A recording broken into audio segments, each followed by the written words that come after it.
Hey, what's going on, guys? It's VenomousFatman here with ShiftedToYou.com. The Epic Ones here, and this is a brand new segment of the BITT, the Boys in the Tube. Today I got a special guest. I'm with Gene Hoyle from Nerd Nation.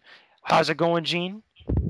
It's going very well. How are you? I'm doing all right. So, pleasure to have you on here. We're going to talk about a whole bunch of stuff. We're going to talk about Nerd Nation. We're going to talk about comics. We're going to talk about conventions, and we're going to talk about Avengers. So, a lot of comic fans, I know pretty sure you guys are going to be excited. Let's get right into it. You ready for this, Gene? I am ready. All right, so let's get right into it. So first things first, kind of give everybody a little summary about who you are, what you do, and what's it all about. Okay, my name is Gene Hoyle. I am one of the hosts of a podcast called Nerd Nation. We've been going for a little bit over a year, probably closer to a year and a half by now. We cover comics, movies, all things nerdy. Me and my host, Seek Donnelly, we broadcast every Thursday live, and you can actually listen to the shows at www.nerdnation.co or at Blog Talk Radio. Search for Nerd Nation. That's pretty cool. Now, personally, I've been listening to Nerd Nation for quite a bit since you guys started. I loved it. It's pretty cool, getting my comic, fix going. So tell everybody, a little bit what makes your podcast or what, your Blog Talk Radio podcast about what makes it different from other podcasts that are out there, besides the fact that maybe you're talking about comics, or what makes it different than other comic podcasts that may be out there. Well, that's a good question. There's a few things. One thing is we broadcast live every week. The upside to that is you're getting the most current news and our opinions on it, and you're getting a weekly show every week. The downside to that is there's occasional audio glitches and things slip out that probably shouldn't, but it works. It gives us a certain energy. I like it quite a bit. It definitely adds to the show. The other thing, I made a conscious decision about 3 or 4 months ago. There are a lot of podcasts out there, and a lot of them kind of aim for the lowest common denominator. And we kind of had a thought that maybe it'd be better if us as a podcast we went PG-13. So now we have a show going forward that actually can be listened to in front of your kids.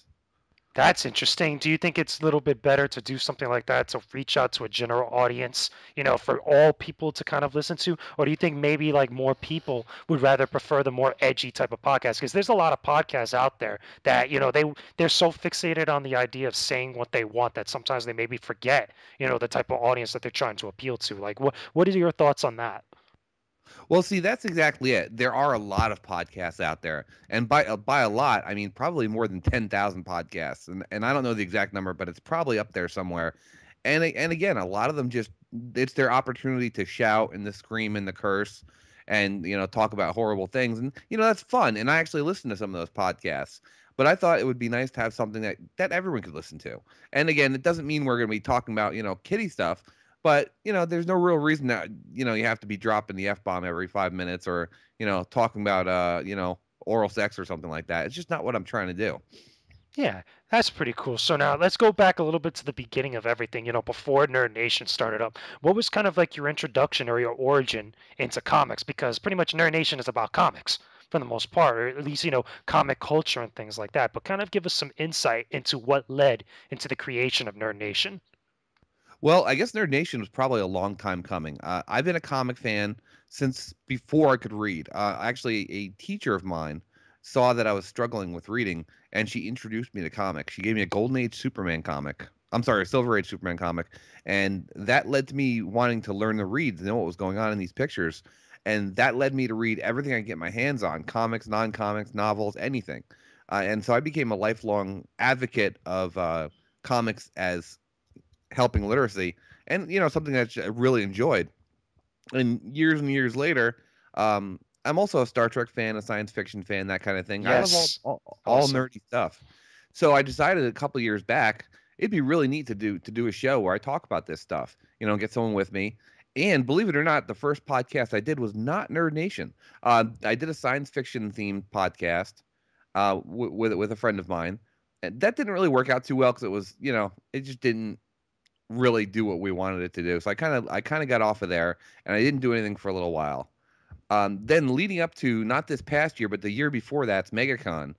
Um, I was getting excited again about comics. It was kind of end, and I was getting moving up again. And I was like, man, I really need to do a podcast again. So I hooked up with someone who was also going to MegaCon that year, and I said, hey, you want to try to do a podcast? and that was my first co-host. And we started doing the show, and we've been doing it ever since. Actually, around February, I switched off, and now Seek is my co-host, and the ratings are better than they've ever been, and we're definitely moving in the right direction. That's pretty cool. So let me ask you this question. Do you think when doing a podcast, do you think it's necessarily almost, mandatory to have more than one person kind of, doing a podcast or, doing kind of like a blog talk radio type of thing? Or is you necessarily, could it be done solo? Or if not, more than two people? Actually, it's a really good question. Um, I know personally myself, I have a lot of trouble doing a single person podcast. Actually, if it's funny if you listen to last week's show, which we did live from at Free Comic I Day remember for that. It was awesome. CBS Comics. It was, in my opinion, it was a little bit of a rough show, just because, well, first of all, there's a lot of audio issues we had to fix on that show. But the main problem was I didn't really have too many people to bounce off of, and that is key. I find that I have more energy when I'm talking to somebody else as opposed to just talking to myself. There are people that can do single person podcasts, and I've seen them do them very well. And there are podcasts with like 4 or 5 people on them. To me, too many people kind of mixes things up. Everyone's talking over each other, and no one person is getting their subject across. And with one person, I feel that there's no energy. So I really think two is probably perfect. Would you ever do a podcast where maybe you go more than two people, like maybe three, four, 5 people at a time?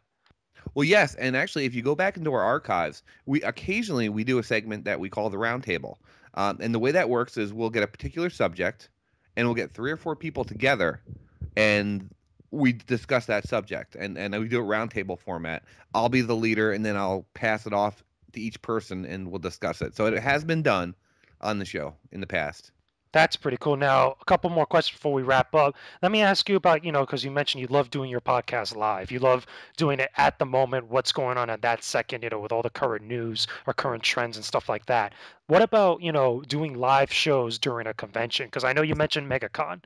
I haven't gone to MegaCon yet. I'm hoping to go, but I would assume like maybe, during all the different conventions that you guys would go to, you would try to do a live show from that convention or do like a panel or something. Is that something that you guys like to do a lot or that you're willing to do? If so, what is like the pros and cons of doing that? Well, here's what we've done in the past. There have been 2 conventions that we have broadcast live from. We did MegaCon, not this past year, but the year before that. We did an hour-long show, and that was outside before they started, and it was fun. But again, we have to work on the audio issues for that. And then there's a convention here in West Palm Beach called PalmCon, which debuted last year. We broadcast live from there as well at the beginning, and that was a ton of fun. And as far as panels go, actually, at this past year's MegaCon, Nerd Nation hosted an independent artist alley panelist panel, and it was a lot of fun. It was an indie comics panel. We were building up to it for a long time. We were hoping beyond hope we'd get like 20 or 30 people in the room. We ended up with 100+ people. Wow. There were people standing against the wall for our panel. We had 5 independent comic artists and writers, and they were up there talking about what they did, and it was a ball. It was the best time I've ever had. Cool. So we're going to end off this part of the interview here. We're going to get into more comic conventions and just conventions in general in a second, but be sure to check out part 2, guys, and the rest of the interview as I continue to sit down with Gene Hoyle from Nerd Nation. We'll talk to you guys in a second.